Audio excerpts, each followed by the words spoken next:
Stephen Bergsdorf or any? He's here. He's here. Yep, he's Oh. dead. Oh, there he is.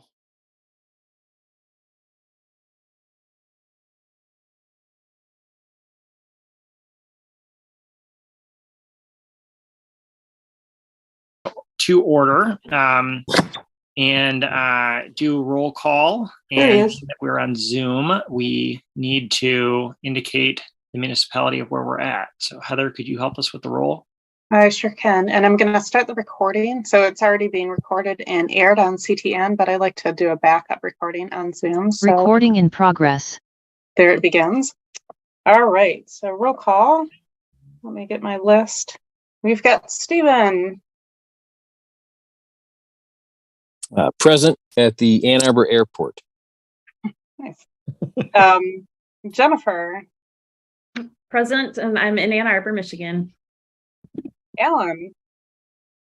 I am here in Ann Arbor. Sarah is not here. Jeffrey.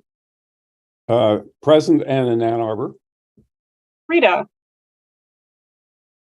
Present in Ann Arbor. All right. Alice.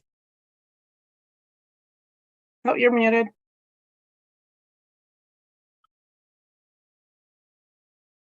Keep going up to the little red thing. Present in Ann Arbor. All right. Frank.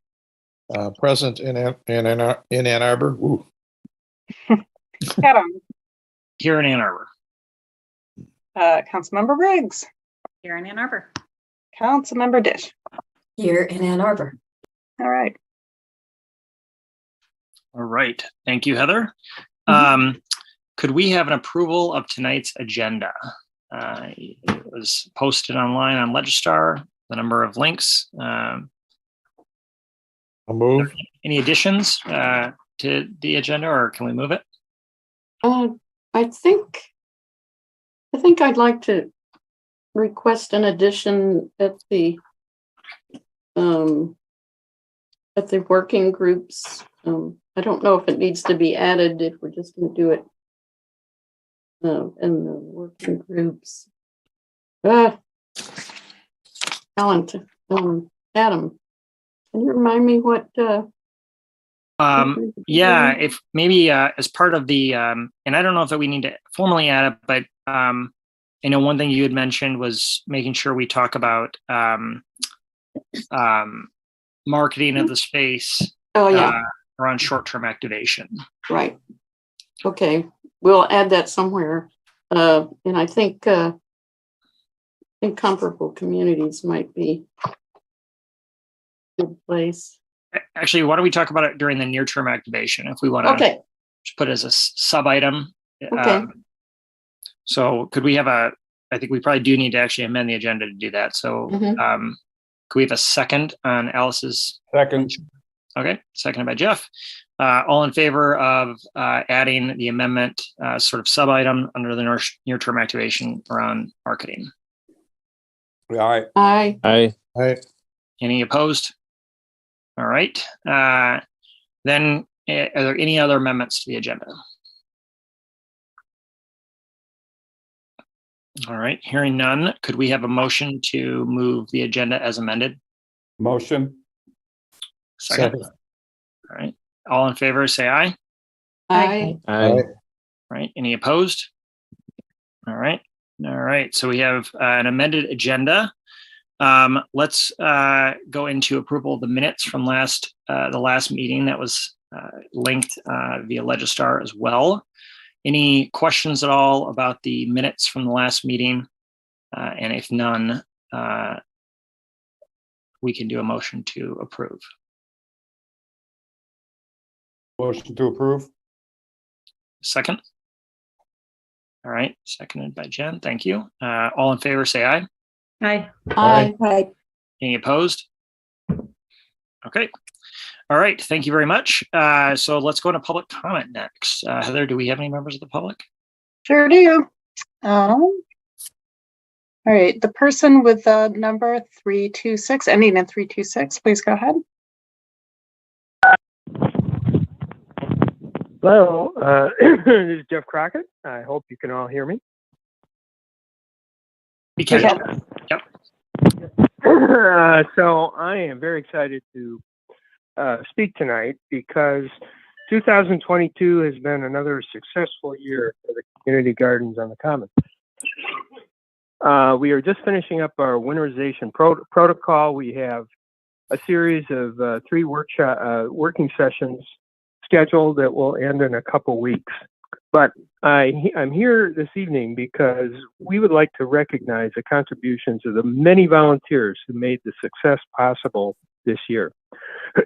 Special credit goes to garden plot coordinators Rita Mitchell, Elizabeth Smith, and Odile Huguenot-Haber, who oversaw the design, plant selection, and plant installation in their areas. The irrigation team, including Rita Mitchell, Richard Corson, Sherry Thompson, and Jeff Crockett, who quite remarkably ensured that the 4 garden plots were well irrigated throughout the entire growing season on a daily basis, especially when the new plants were installed. Joette Rioma from Project Grow for his consultation on winterization and native species, as well as his delivery of mulch in the spring. Other volunteers for their help in planting and maintaining these garden plots, including Marcia Bentz, Eileen Tyler, Brooks Curtis, Francois Damrez, and Chad Manfreda. Robert Black and Amy Rowe for designing graphics for banners, posters, and signage that the Green Team has used and will continue to use in promoting the community gardens. And Amy Rowe for creating a website that included the Green Team information and a donation opportunity. And a surprise, local artists Larry Neeson and Caitlin Olmsted Phillips from the Olmsted Foundation, who each pledged to donate $5,000 for a mural to be installed on vertical surfaces near the gardens next spring. I'll be happy to share more information about this later because we are going currently to the DDA for their approval. Then Robert Grease for designing Garden Area C2 and providing signage input. And a big number of plant donors, including Elizabeth Smith, Rita Mitchell, Odile Huguenot-Haber, the Tuong Koo Foundation, Abbott Nursery, English Gardens, Side Oats Farm, Greg Pratt, Mark Lee, and the Wild Ones local gardening group, including Susan Beecher, Lois Damerow, Marta Manildi, Janet Osborne, Ginny Weingate, Brooks Curtis, Sherry Thompson, Deb Urey, Kathy Susan, Dorothy Hastings, Sarah Haynes, Carol Gagliardi, Nancy Whitelaw, Bob Hauser, Rachel Shaw, and Valerie Mullaney. We want to include Jeff Watson of the DDA, who supported and facilitated the critical installation of a water spigot, and CM's Erica Briggs and Lisa Dish, who advocated with the DDA on our behalf. And finally, Ali Ramlawi, the owner of Jerusalem Gardens, who was instrumental in providing access to his water spigot to irrigate our garden at a critical time. This effort represented many hundreds of hours. And you might be asking yourself, so what was the community benefit to all this work? And I would say 2 primary community benefits: recreation, but most importantly, education. There were numerous times when we were out there tending the gardens, when we had people come up asking us about the different plants. And we talked about the importance of native species. And this, I believe, has encouraged other people to replace turf grass with native species. We saw this on a number of in a number of situations. As far as the education, we are in the process now of designing some signs, which we will share for you later, to educate the public, not just on this one particular garden, but also Liberty Plaza and the broader center of the city area as well. And so what we are asking is really not much for all this work. What we are asking is that you consider removing several sections of parking and replacing them with picnic tables so that people can come and enjoy the beauty of these gardens and learn from these gardens. And respectfully, I don't believe that the installation of a few tables requires much programming. For example, we live very close to Detroit Street, and there are a number of tables that are set up on Detroit Street that have involved zero programming. People just show up, bring some lunches and food, sit down and enjoy their meals. They don't need someone coming in and telling them how to enjoy the space. They can figure it out for themselves. And I would submit that if you put picnic tables in several areas of the commons near the gardens, you will get people coming, enjoying, and learning from this experience. So thank you for your time. And I would offer to take any of you on a tour around the garden and so that you can learn more. Thank you very much. Thanks, Jeff, and thanks for all of your all the volunteers that you called out as well. Heather, do we have any other members of the public? Yes, we have Robert Black. Thank you. Go ahead, Robert. Thank you, Heather. Can you hear me okay? Mhm. All right. Nice to see you all again. Happy fall. I love to see the sweaters and everything. It's a nice sign, actually, of this time of the year. I want to double down on the Green Team and Jeff Crockett and the work that that whole team has done as an example of a kind of a commonly managed process that is fundamental to a center of the city or urban commons idea that we're seeing in other parts of the world and in this country.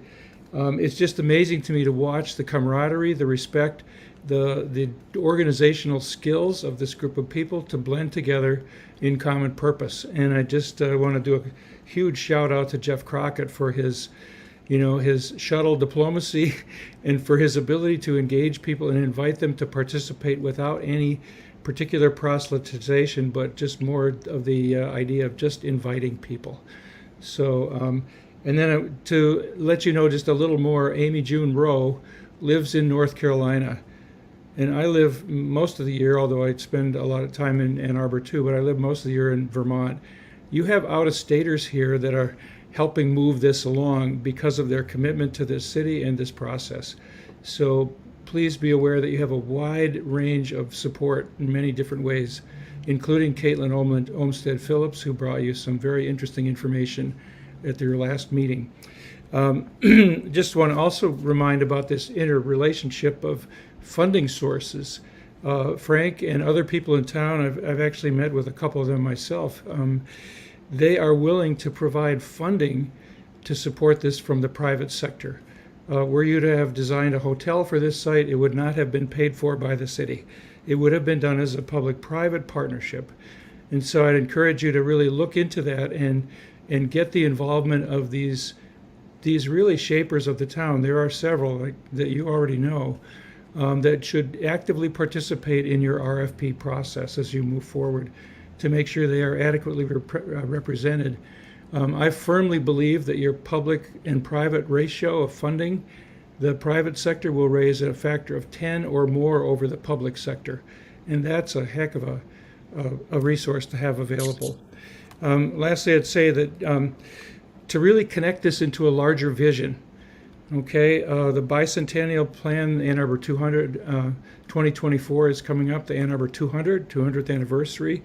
There's the Historic Association, Russ Collins, Missy Stoltz, a number of people, including the Ann Arbor 200 program with the library. And I'd encourage you to really reach out to Eli and the new representatives and build that bridge, because that's a key player. New libraries in the country are becoming community centers.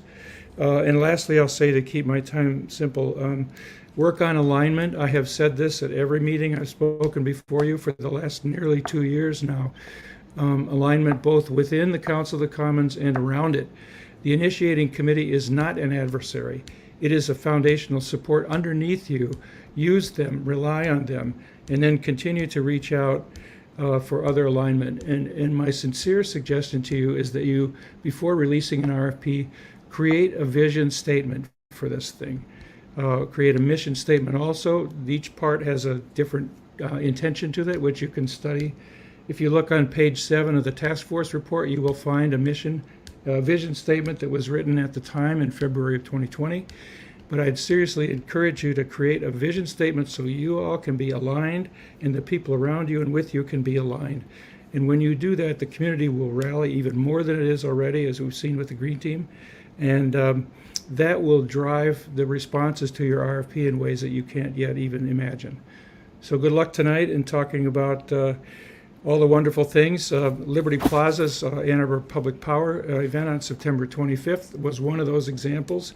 I've known Jessica Black since she was a little baby.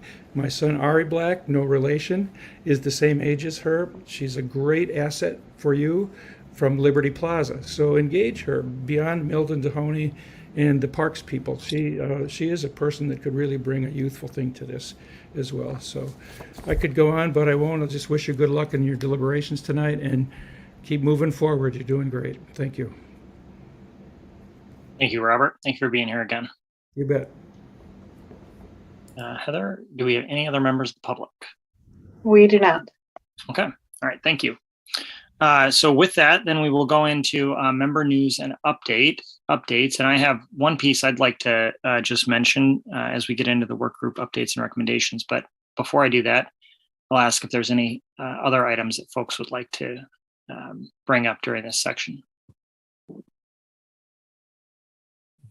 Alice? Alice, I think you're muted still.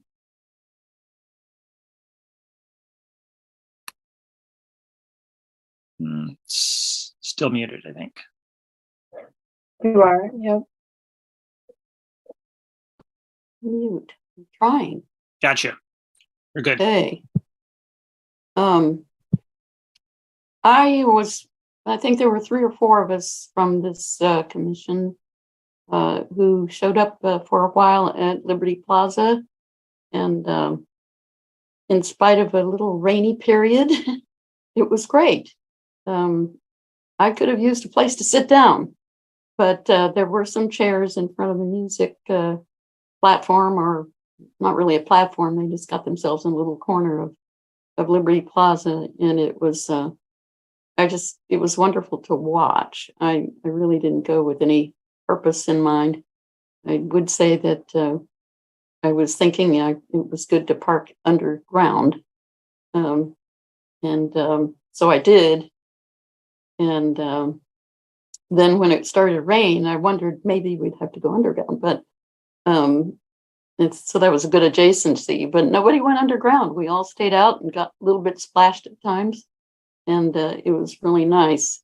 One thing since I have not been downtown very much for the past 2 years, I haven't parked underground either, but this was the 3rd time.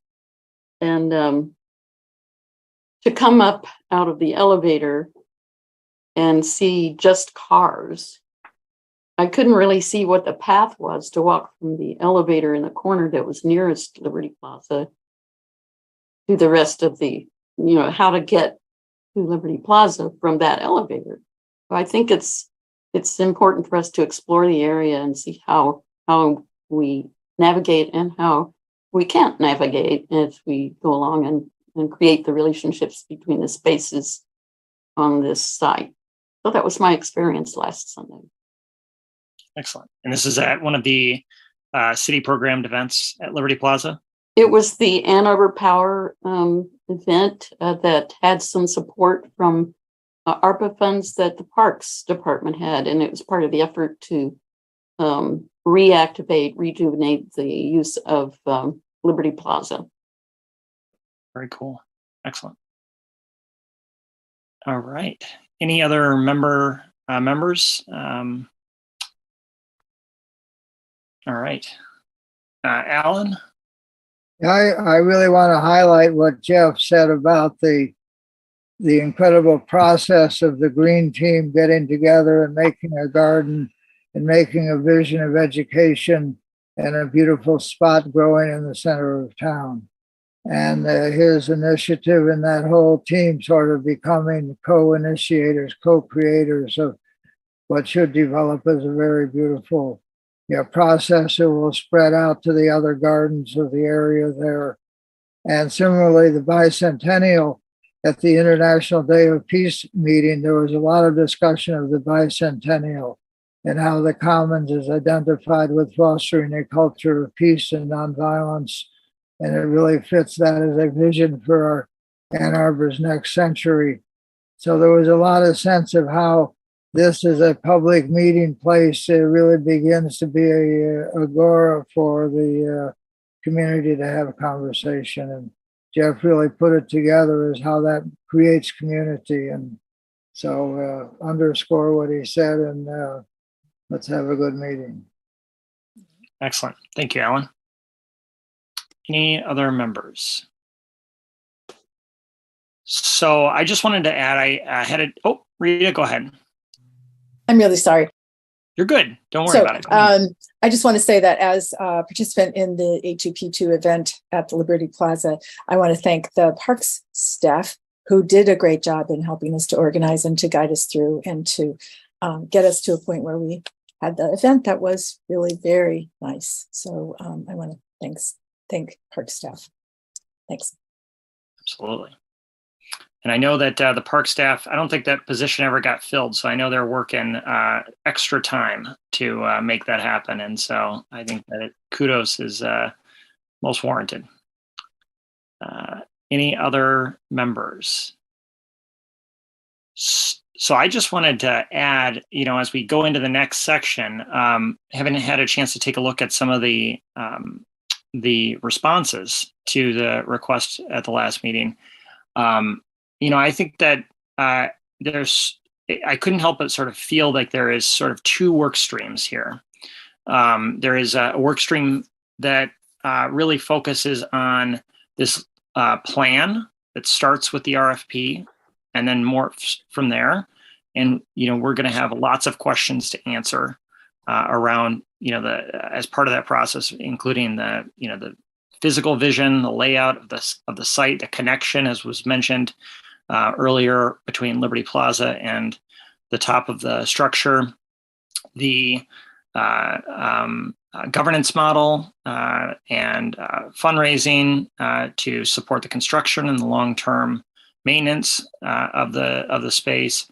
Lots of questions around what this is going to really see and feel and how it's going to be utilized. And I felt that there's a definitive work stream focused on that incorporates several of the work groups. And then I felt there was a second work stream around that maybe needs a little more work too, around how we encourage shorter term use of the space or non-organic use of the space. Maybe is a better way to describe it. Could be in the shorter or the longer term for that matter. And how we try and marry the use of the space with other community and city planned events. And so, and what could be required. And so lots of good questions and ideas, but I felt like, in my opinion, as we go into the next section, I just wanted to put that out there as a key takeaway that I took from taking a look at some of these. And so I think that this was a good exercise, and I'm hoping that we can have a good conversation about the results of them tonight. And so I don't know. I think maybe we just go into the next section then. And I think the first up is comparable communities, if I recall correctly. Is that right, Heather? Yeah, I think it is. It is. Yes, that's correct. Yep. So we have a report from comparable communities, and I guess why don't we have a little conversation or start that conversation? I don't know, Rita or Frank, if you'd like to start this, or Alice. Sarah, Rita, Alice, myself, and Frank are the members that are associated with this working group. So feel free, anyone. I guess I can get things started.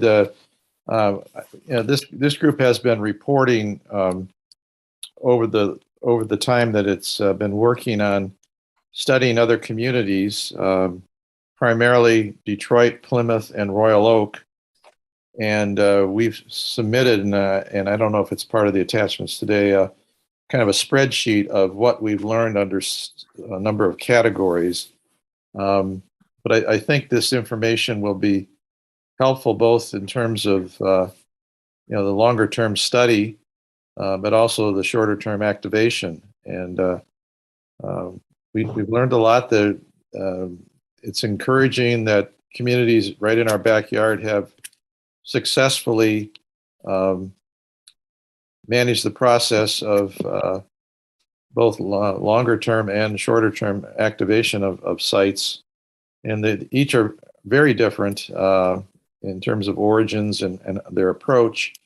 I don't know if we will necessarily get into that, but we could with questions and conversation.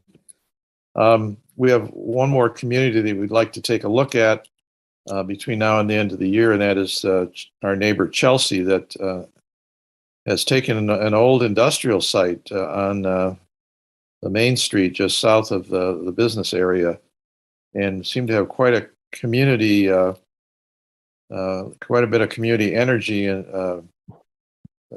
focused on that, and converting it into a park and common. So we'll look at that over the next few months. So as just a reminder too, I think, one of the things that I'd like us to sort of think about tonight, and we can transition this, is, how are each of the working groups' goals designed to accomplish, what are the working groups' goals to accomplish by the end of the calendar year? How can we build a roadmap to accomplish these things? And I think thinking about them in these maybe a little larger work streams might be helpful to that. And then how do they impact the formal planning process for the space? So I put those out there as a reminder of the questions that we had drafted at the last meeting. Others that based on Frank's comments, I've got a few questions, but I can hold them.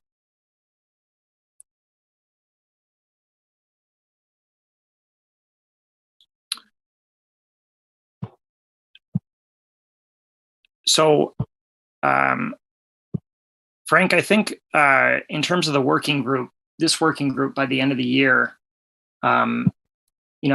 maybe some suggestions could be around ensuring that we complete a fundraising process for the RFP.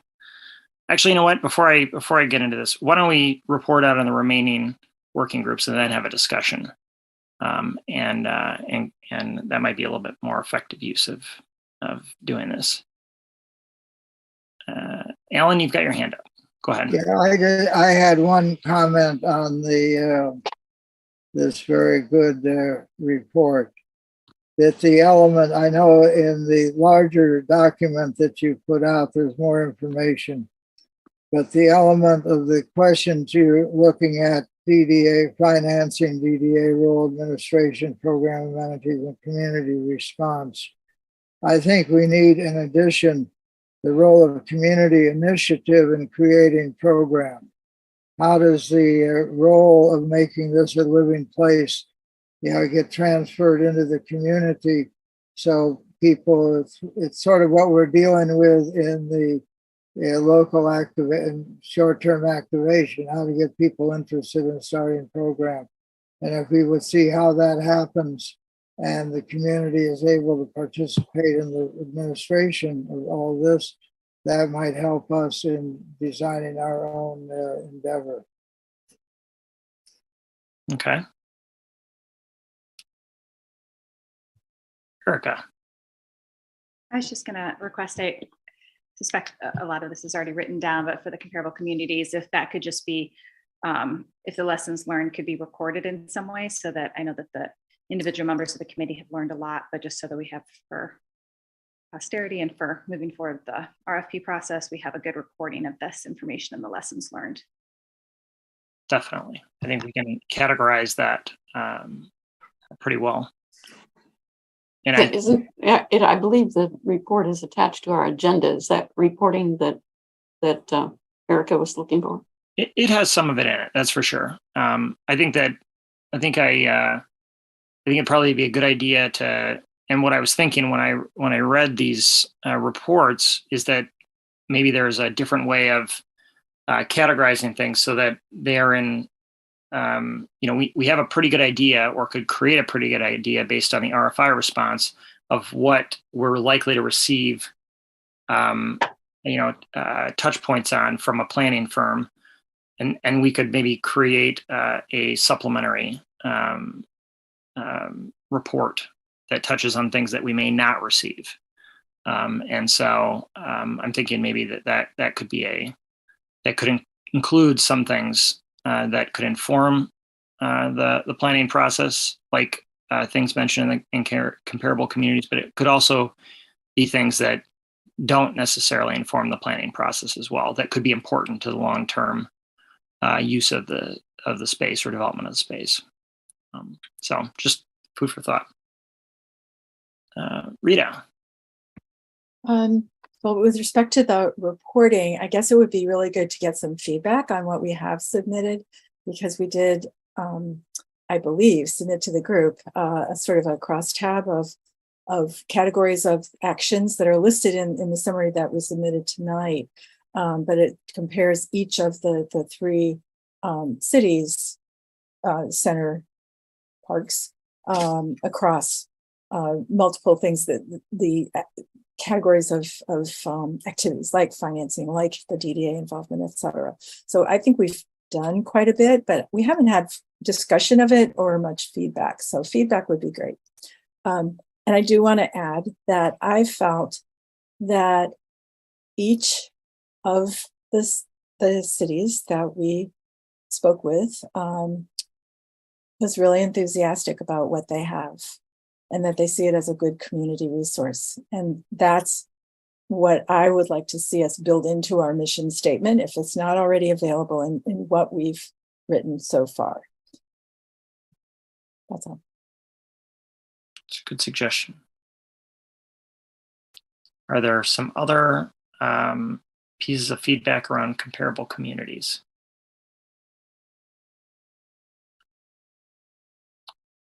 All right.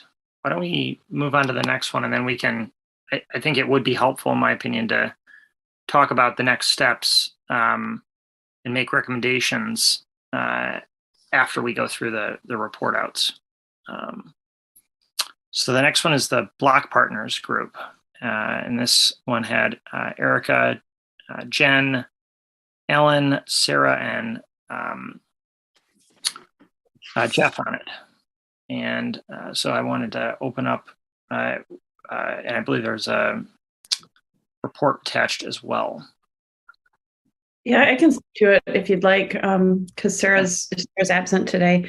Our report is probably not as satisfying as some of the others, but after discussing as a group, we've decided to disband our working group. We did, as we reported out on previously, conduct a survey of Block partners. We didn't get a huge response at all from it. And I think some of these partners are currently meeting with the city administrator, on a regular basis to talk about opportunities, concerns, et cetera, with that space. So those conversations are being had directly with the city administrator. And we know with an upcoming RFP that, that would be important feedback for whoever, ends up doing the RFP to be able to have those conversations as well. So what we didn't want to have was sort of feedback fatigue, where all of these people are asking Block partners sort of the same questions and trying to solicit all of the same feedback. What we would like to recommend in order for us to feel as though this group can be confident in disbanding the Block Partners group is to ask if Mr. Dohoney could join us for our next meeting and give us, whatever feedback he's been hearing from the Block partners as part of the process that he's engaged in.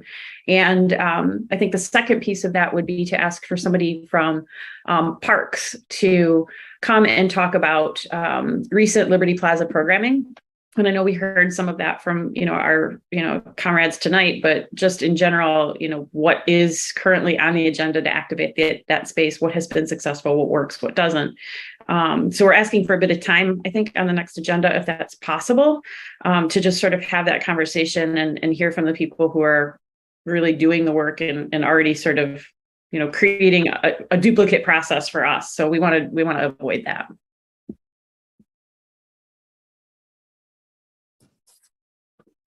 Muted, Adam. I'm muted as well. Sorry. I think we can definitely do that. Heather, you got your hand up, though. You may have some more information, especially about Mr. Mahoney. I do. Well, actually, it's about Parks. Parks has confirmed that they can come to the next meeting, so that will happen. I don't have confirmation yet from Mr. Mahoney, but I will ask again and see if he can join us. Excellent. Okay. That is great news. I think that's an excellent request, too, to get some more clarification there. Any questions at all for Jen or other members of the working group? Ellen, you got your hand up. Yes, well, I was, when this meeting happened, I was in travel or somehow couldn't participate. But I would have urged some continuation of the working group. Its function was coming out of the task force was to bring the various groups, entities, institutions, people in the block together as some kind of working group, understanding a mutual relationship, rather than having the individual relationships with the city administrator or the city government. The people need to be together. And I think I would have suggested, recognizing how little forward we got with our survey, that we would have reconstituted as some kind of eco-village working group with a vision of how to encourage the various groups on the block to see positive relations among one another, quite independent and above, in a sense, the park itself and the civic center itself as these elements develop. So I would have put the eco village into the model, but I wasn't at the meeting, so I could not, redirect. And it is, I hope we get more feedback from the questionnaire, and it would be good if we send up a follow-up. And I'd be delighted if Mr. Mahoney would come to the meeting, because it has been in the whole concept of this process that the city administrator would take the initiative to get the block people all together to meet one another and have a group, of which the initiating committee itself was to be seen as a member of that group. So I hope that he can be encouraged to come, or we can find a time to have this discussion. Thank you. And good report on what happened at the meeting. Could have been otherwise, maybe. I think the eco village is a good idea, kind of a model of how to see the organic development of the center of the city. And so maybe we should think with some of the people who specialize in that idea in the Point of order. Movements. Can we move? Point of order. Could we move on? That's fine. That sounds good.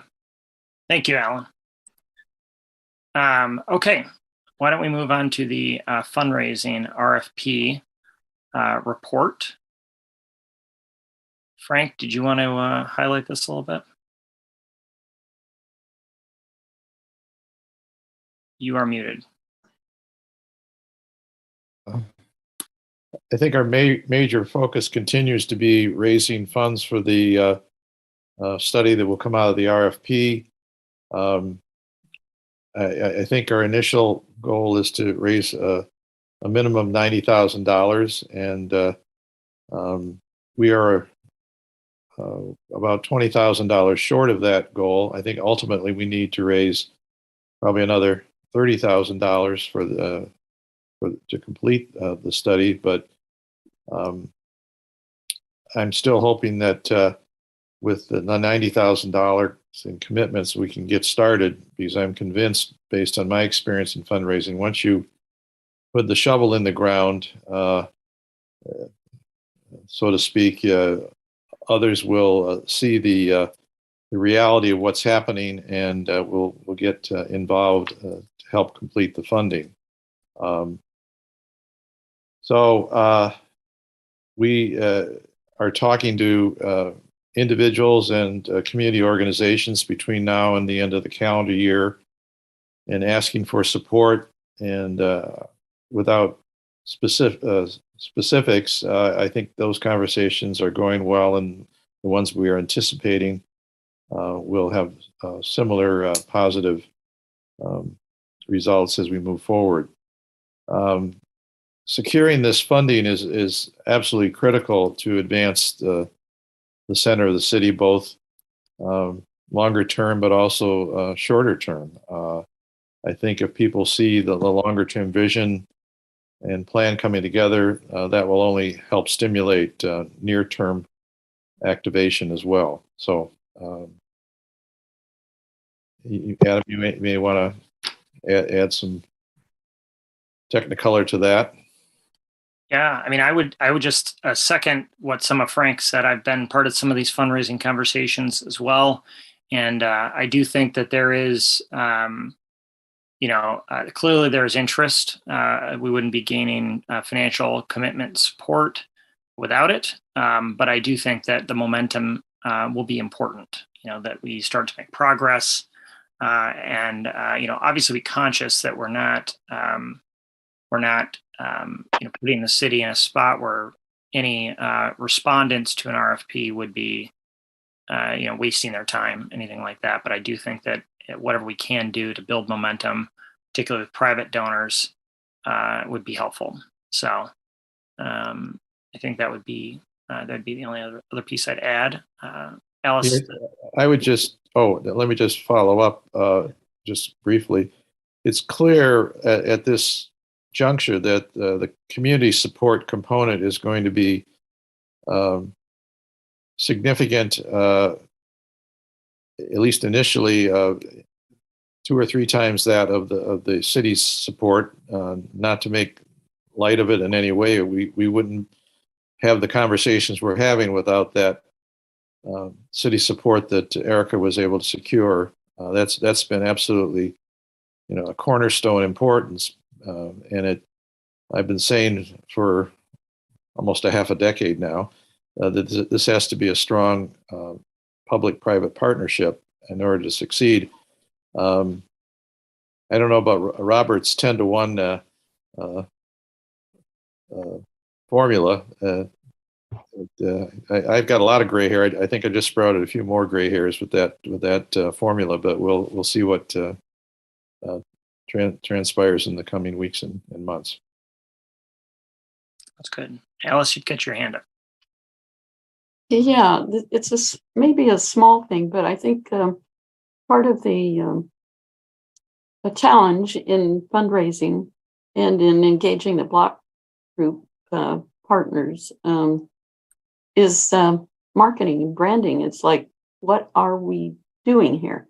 And without the RFP and without the process ongoing, we still can do a little bit of marketing by using the familiar names to connect events to the location. The one thing missing when we had A2P2 at the Liberty Plaza was where that was being held was at the center of the city. And another event coming up has a billboard already advertising another Liberty Plaza event. And the only thing I wanted to see was Liberty Plaza at the center of the city. I wanted to have the center of the city connected by visual, by naming association with one of the elements that's in it. And when if we could engage block partners to say, well, like Kemp House, when they have an event, it's at the center of the city. We're having such and such an event at Kemp House at the center of the city.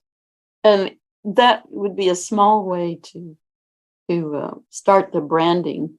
If the library wants to participate, they're going to have an outdoor event at the center of the city. That kind of thing can help identify this place with ongoing events. And we have to start perhaps looking way ahead, have other larger events like we were talking about the Green Fair, have part of the event at the center of the city.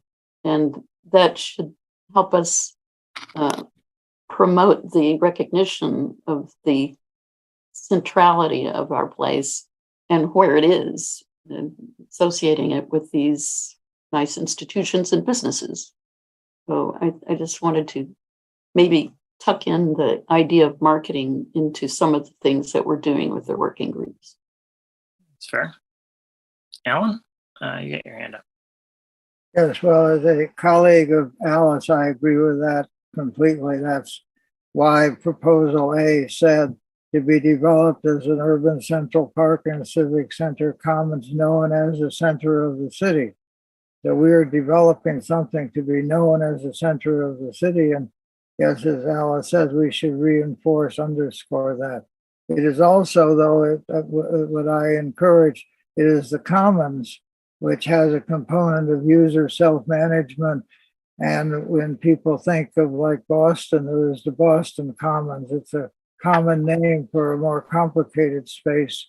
It is the center of the city, and it is the commons too. And I think we are branding in a triangular way there. But anyhow, Alice is quite right. We should encourage the people that we encourage to program to recognize they're in the center of the city, whether it's Liberty Plaza or whether it's the library lot. Fair point. Thank you, Alan. One other piece I'd like to add here, it's not captured in the report, but I think it is important, particularly to the RFP. Had a good discussion, and we've determined that there's that between Heather and the park staff is going to take a lead in writing the RFP when it's ready, and we're still talking about when that point in time would be. But it is important that we don't send a message to potential design firms that their time is there, but our money is not yet. So we have to be conscious of that. But Heather has offered, and I don't want to put words in your mouth, Heather, but I think this is an accurate characterization to sort of support that process and maintain a connection to our council. But park staff has greater capacity, and will take care of writing, especially the standardized format of the RFP. And I think one of the things I'd like to suggest after for the next steps around some of this is this RFP working group starting to think about. Somebody suggested a mission or a vision statement earlier. That's a really good idea. There is also a scope area that can be thought about as well. And description, I believe, is the third one. But there's most of the RFP is a technical function. Heather, am I accurate in the characterization? Yes, that's correct. And I will be meeting with park staff later on this month to talk about that a little bit further. And I do want to assure everyone that it's not, this doesn't mean that Council of the Commons wouldn't be involved in any way. That it would be an inclusive process that would involve all parties that this touches. Excellent. Thank you very much. And thank you for, doing that and, working into that process too. So, that sort of touches on the funding and the RFP. The one group we don't have on here a report out, but I think it's important that we talk about it tonight, is the shorter term activation. And, I think that there are some things that we can think about for the fall around goals, around starting the process around shorter term activation. Alice specifically called out the marketing aspects. One of the things that is clear, there are a lot of events. We started out the conversation just joking about the Green Fair coming up tomorrow, and Mayor's Green Fair. And, previously there was an event for the Mayor's Green Fair on the center of the city. And certainly the Liberty Plaza activation, also technically part of the center of the city, is going very well. I think that there are some other things that we could think about. the rest of this calendar year around shorter term activation, and maybe make create some additional ideas. Certainly engage with some of those other groups, community groups, or city partners who are doing events around the city around how this space could be used and what could be created to or added into the space to make it viable in the shorter term. So I just throw those ideas out there as ideas for what that shorter term could look like as well. And I see Erica's got her hand up too, so go ahead. Yeah, I would say with regards to short-term activation that we've been quite successful as a city in terms of activating a really notable part of the center of the city with Liberty Plaza. It has gained the attention of our city administrator and quite a bit of his own time on this. And, you know, the engagement of block partners and the engagement of park staff. And so I know that sometimes in these conversations, there's a desire to make sure that the entire space is activated. But I think that, you know, in terms of what has been accomplished this year, it's been a pretty notable shift and improvement from past years. So, this is something that the city administrator volunteered to take a lead on, and I think we can. I'm looking forward to hearing more about that report from Parks and all that. But I think we've seen some good success here. Definitely would agree with that totally. Alice, you got your hand up. Just briefly, the idea of marketing, I think we should be consistent in identifying the place that we're promoting. And I think it's probably best to use a geographical reference rather than an abstract one.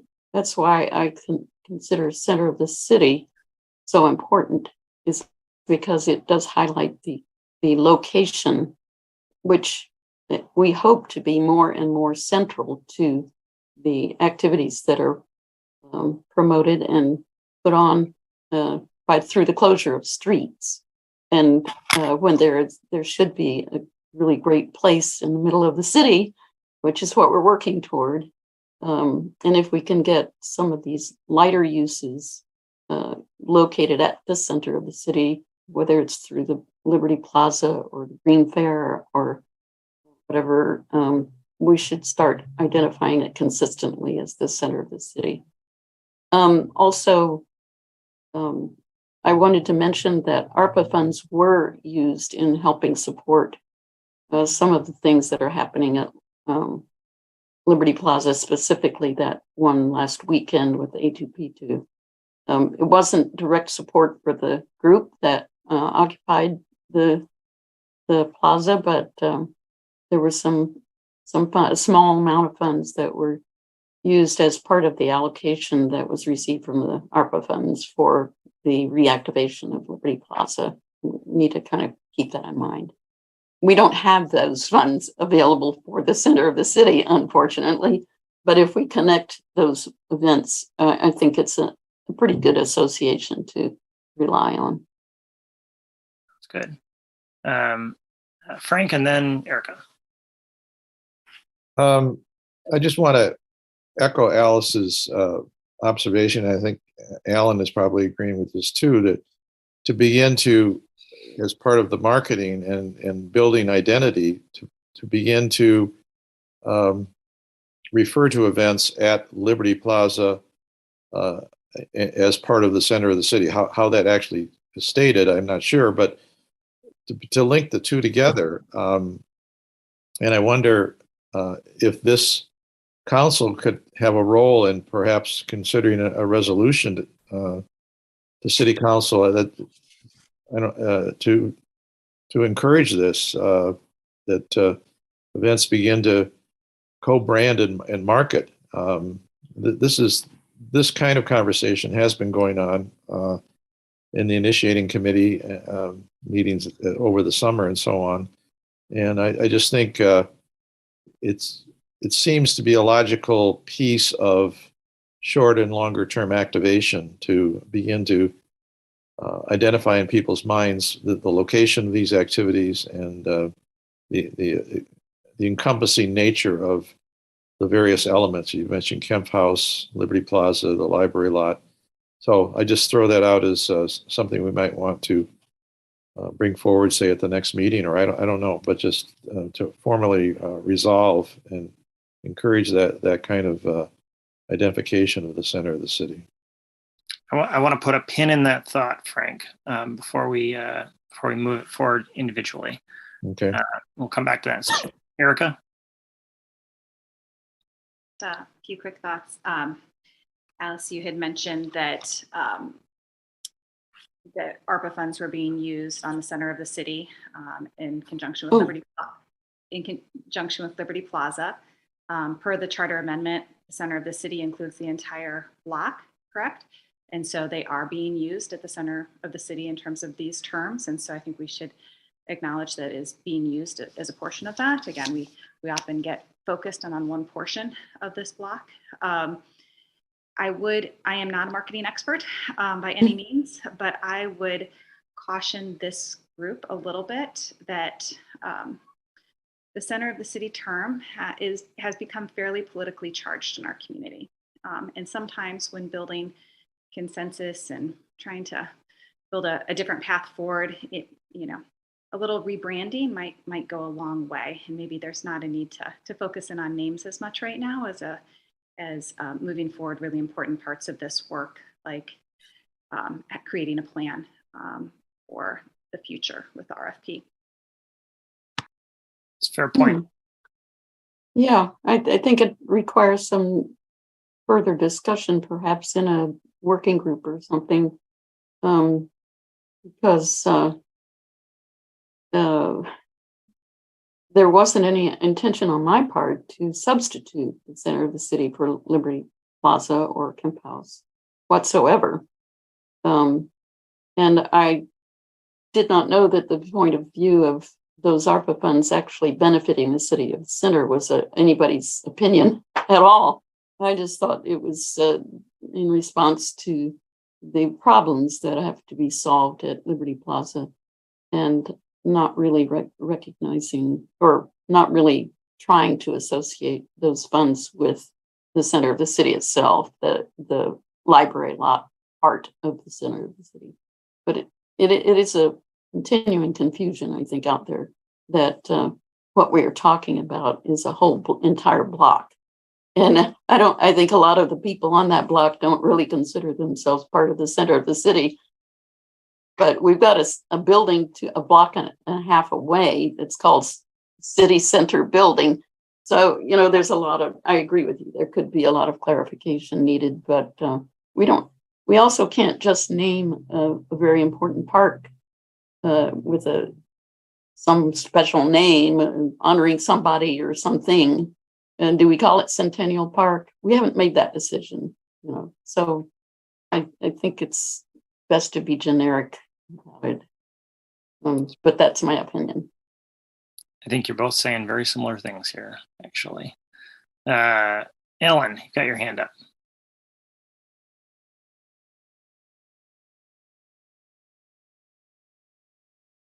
Maybe it's a mistake. All right, might be might be an error. So I'd like to it seems to me, and it seemed to me when I took a look at what was submitted and what we previously submitted too, actually in some ways with regard. Alan, did you have your hand up? Yeah, I did. Then I got myself disconnected. So I'm sorry. That's okay. Yeah, Did you want to make a comment? The phrase "center of the city" is in the city charter. That is our greatest strength, and that's why it is there to identify these properties, city-owned properties, as a whole, connected together, called a commons, and having two sections, a park and a civic center. However, but it is known as the center of the city, and it's hard to see why we would want to change that. What we make of the park and the civic center is in a sense up to the scope of our RFP. That it is a commons is also the operative word of that city charter. So how we see this in the framework of the commons is a challenge for all of us because the commons is not a common form. Yeah, but it is a form of mutual aid and cooperation. It would be good for the city, and if people say give it a try, I do too. And that's sort of what we are grappling with a little bit. What's this all, putting these ideas all together. So center of the city, I think, is a good brand for remembering that this is a commons and it's made up of a number of separate pieces trying to work itself together for the best of all. Fair point, Alan. It'll probably become to be called something else by the time we're all done. Also, We're all dead. let's hope not. So I'd like to, and taking a look through these things, I'd like to suggest, because there are some good goals that are put forth in the reports, and then I think we have some additional ones to do around the nearer term activation, in particular in light of the presentation that Caitlin Olmsted did last time, and created some additional ideas and conversation. And certainly those were ideas that were put forth, presented by her on behalf of the initiating committee. And so, we would need to create our own ideas as part of the Council of the Commons. Our role is not to necessarily further a third, an external group's initiatives, but to learn about what ideas are out there and to put forth our own plan.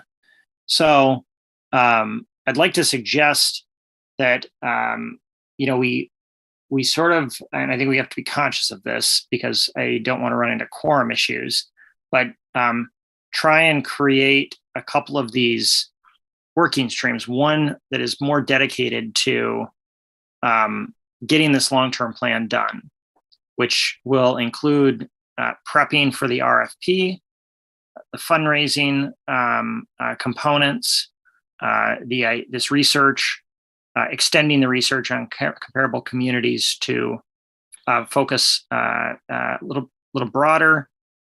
Also look at some of this management and start to create supplementary pieces and learn more about what we could expect as part of a plan and planning process. And so we can identify what would need to be supplemented. So I feel like there's sort of that one working stream. And then I feel like there's this second working stream where we can seek to answer some of the questions that have been brought up tonight around marketing, connecting, activating the space. The city has made the spaces between Liberty Plaza and the top of the library structure available to the public. How we can further streamline that and assist in that process. Understanding what it would take to for other third-party groups to be interested in utilizing the space, especially ones who are activating other areas of the city already. I.e. the Mayor Green Fair activation, and sort of build a comprehensive plan.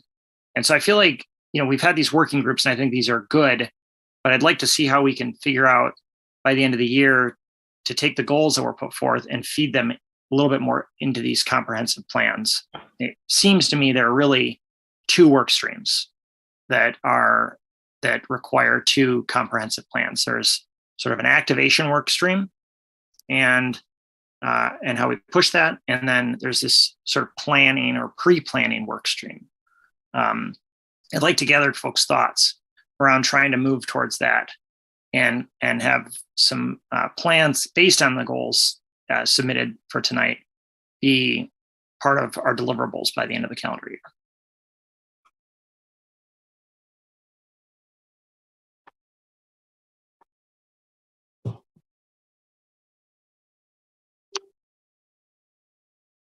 Adam, raise my real hand. Oh yeah, sorry, I didn't see your hand. Go ahead. I couldn't. I lose track of where the little yellow hand is, but do you intend for one group to be addressing things like a vision statement or a mission statement. I guess it's more of a vision statement.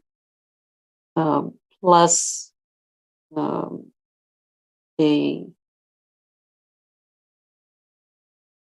don't know what our participation in the RFP development really is, but it seems like it's almost as if we need to see what is written as part of the format, the given format, to see where the places for creative thinking fit in.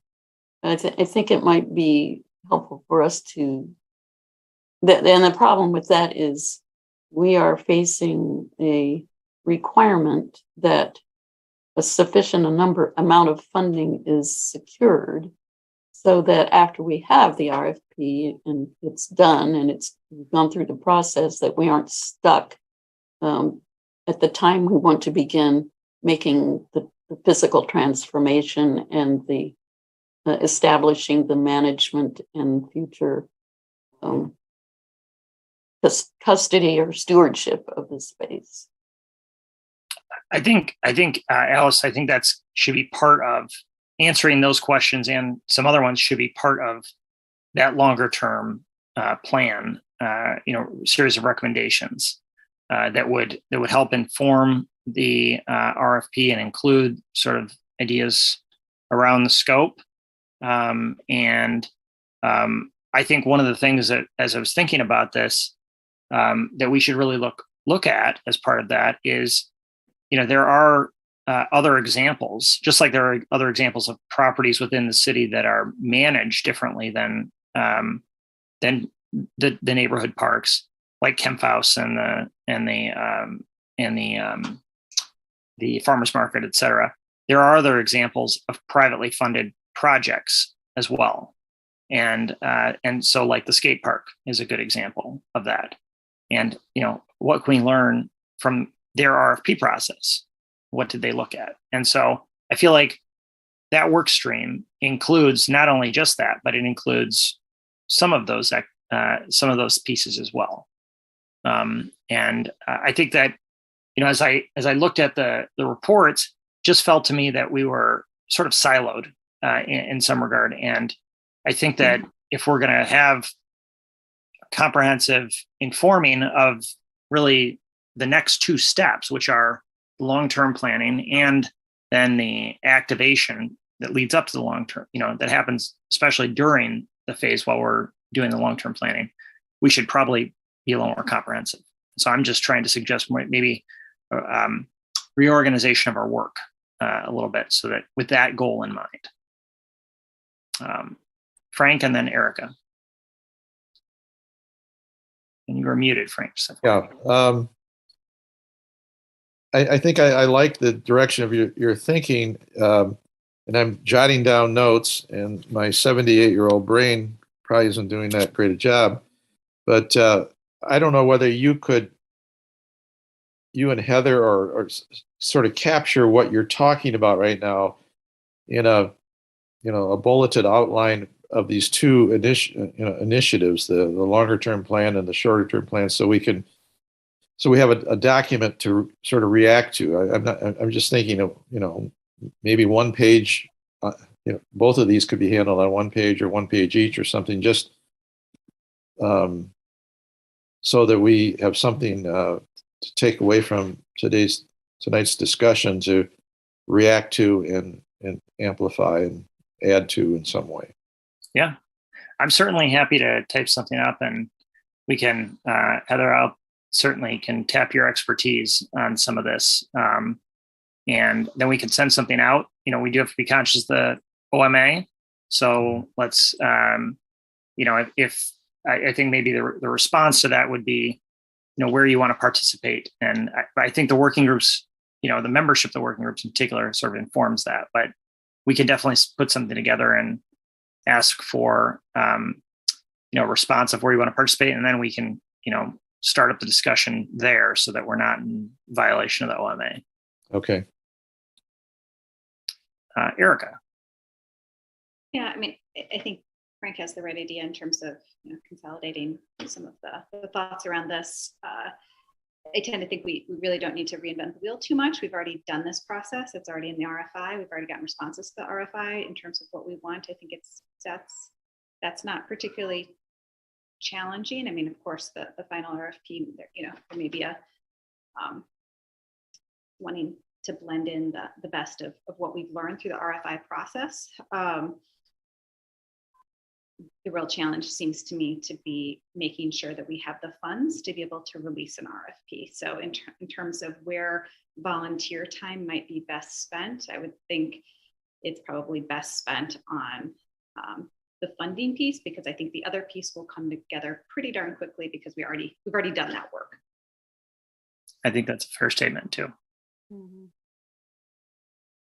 I think one of the things that would be interesting to learn too is, what we can expect in terms of the plan.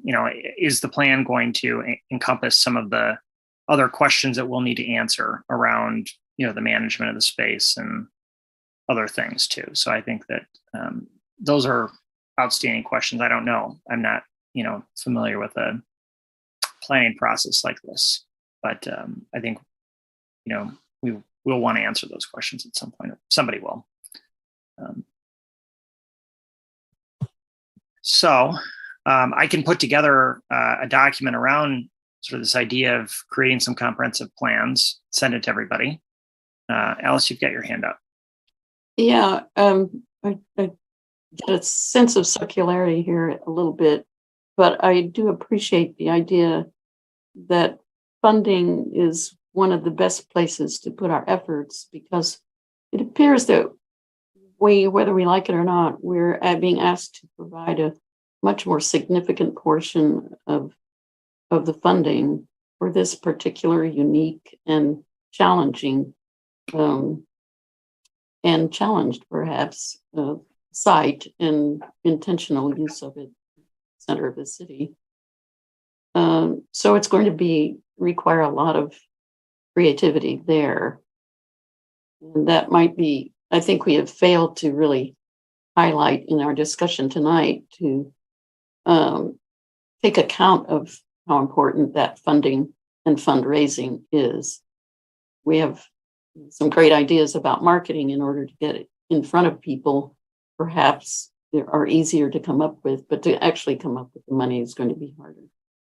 So because we have this conundrum, we can't tell people what we're going to get before we get the money to get it, because we don't have an RFP in place.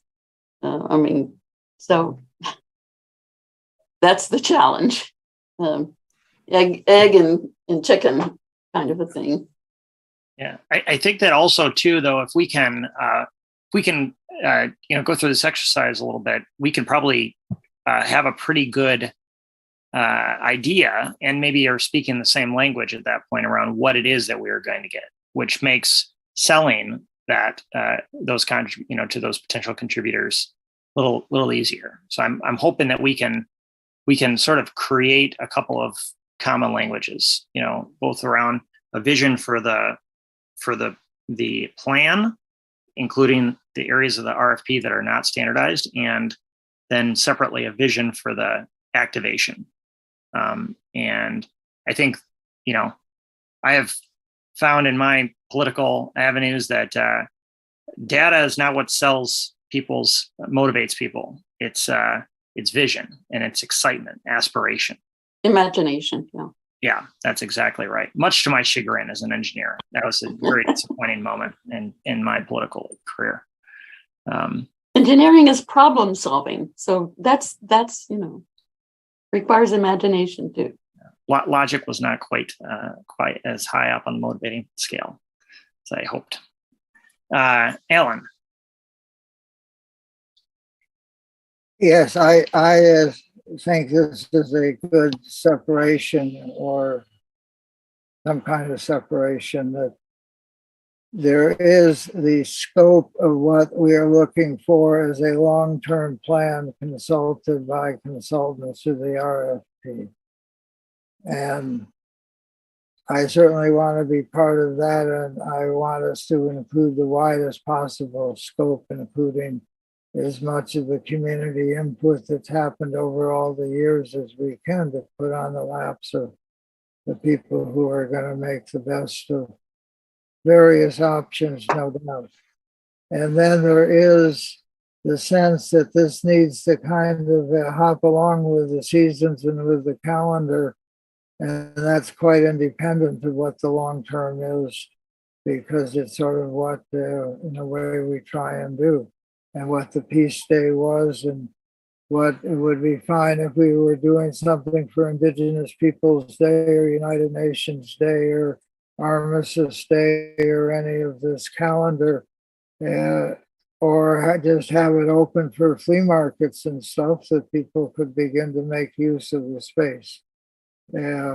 So activation is how to fill out a calendar with opportunities for people to do neat stuff is a good idea, but it is indeed sort of separate, even though my feet are in both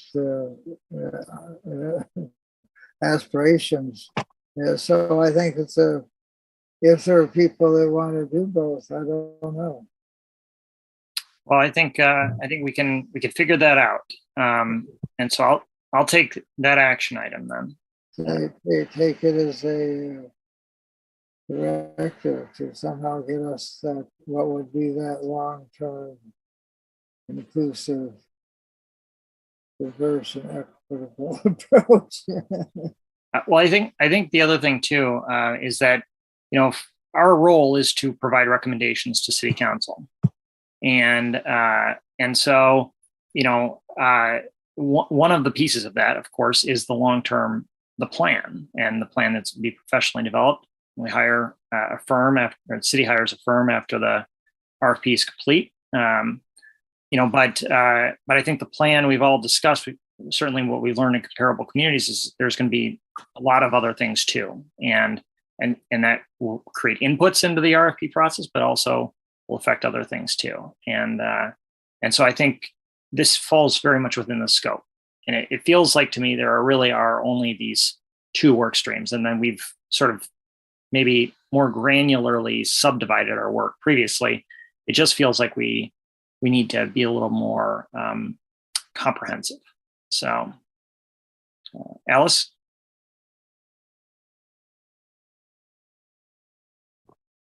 You're muted, Alice. I think we need to be more focused. And also, I want to, you know, instead of trying to do the big cloud of things, we need to focus on things so that people can see something before, you know, 2035. So, and that in saying we should be more focused, I think fundraising is a good place to focus right now, but also that whatever we come up with will not be complete. This gets completed over time with the acceptance and use of the space. And so what we are doing is setting things in motion, not setting things in stone. And that's where we have to continue to be imaginative and to be open to other things. If one thing doesn't work, we try another thing. But it's not, we are not setting things in stone by writing the RFP. We are getting things in motion by writing the RFP. And we may not recognize what we end up with because it will be better than we think.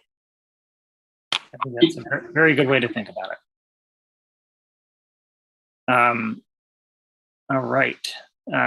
So I think I can take the action item of getting you a summary of sort of what could be expected there. Heather, maybe you and I can talk offline about some ideas there, and then I think the response from members here is, and I'm going to ask that you try and participate in just one, so that, because I think there would be there's potential importance to have some others that participate too, and so why don't we see if we can try and make that happen, keep our numbers down. Are you, is it okay to be more specific and say, start with 3 people? And then we might be inviting people who are not commission members, if they have expertise that can help us. I think the smaller number of people is better. I think that's a great way to think about it. Yes. Yeah. I agree with a smaller number of people too. Yeah. So we'll type up a document, a 1-pager that highlights that, and it will channel and build upon the goals that have been set forth by each of the working groups, and also maybe fill in some of the gaps around the activation, and have some minimum standard deliverables. I think that'll be helpful, and then I'd like to have the groups create their own timeline, but within this calendar year, we can do some updates, and it'll not just be a plan, but also the creation of the moving along of that plan. So, are there any other questions on this area of the agenda tonight?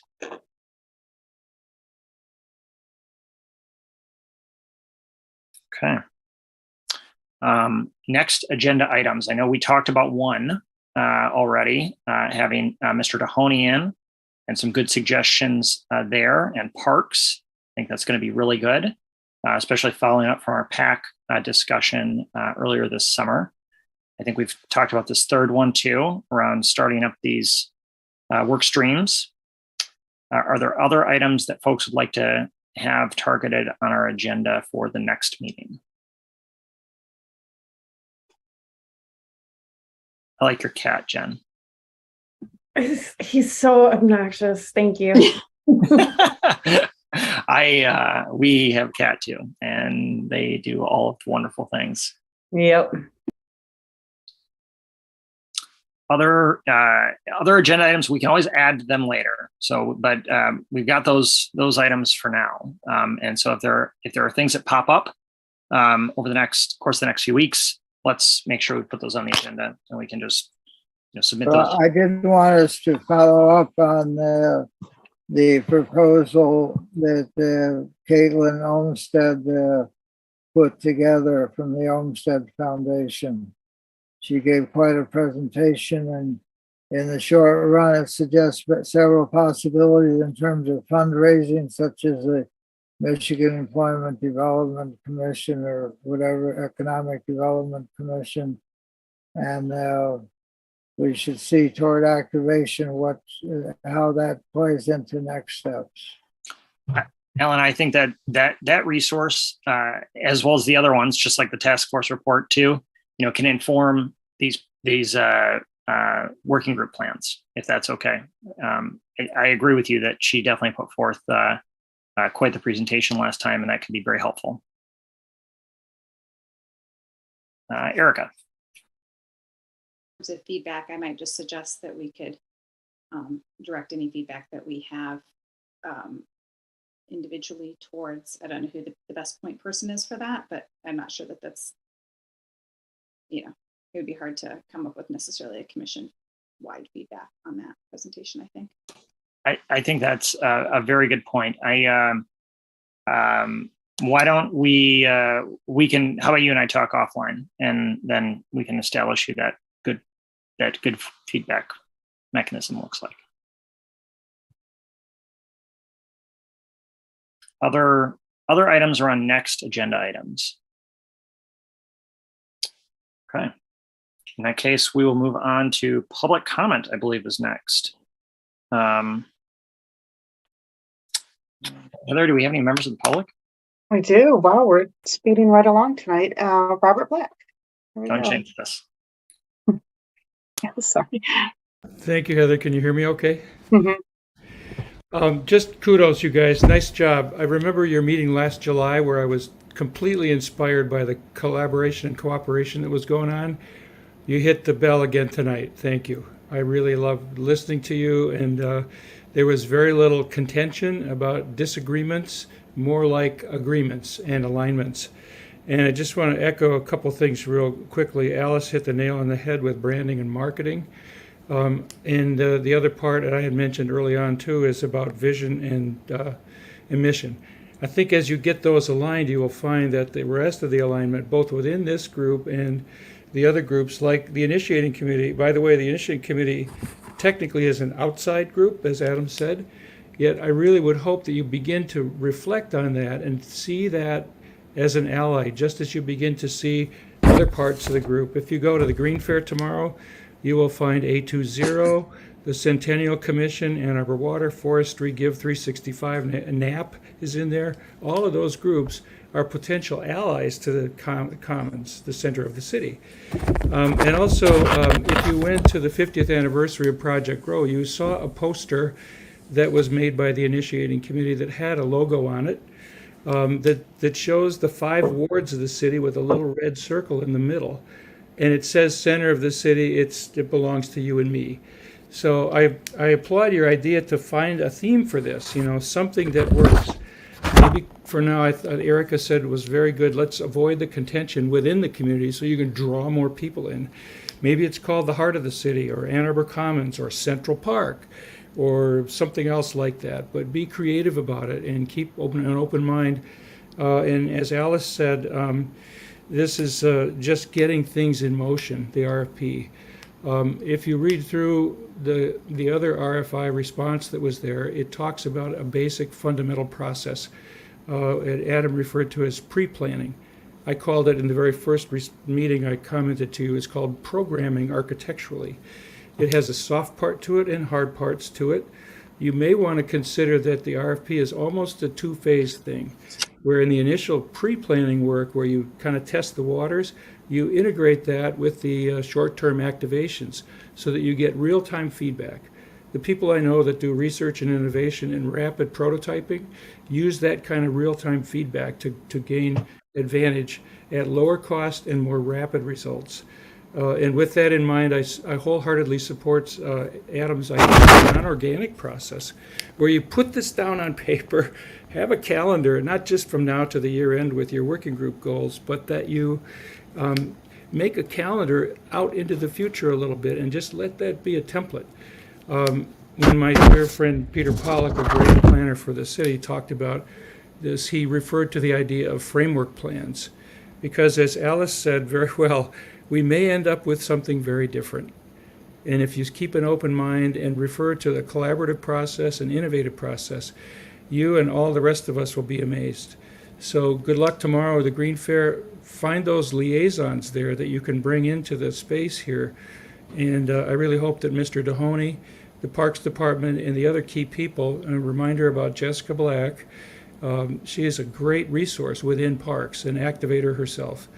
So, and then there's much more to be said about the funding, but I think as you go like this, you will draw funds to you that will activate this very well. So congratulations again tonight. You did a great job, and good luck in this aligned planning for the future steps, especially the next meeting. So thank you, Adam, for your leadership, and thank you all for how you're working respectfully together. Much appreciated. Thanks, Robert. Any other members of the public?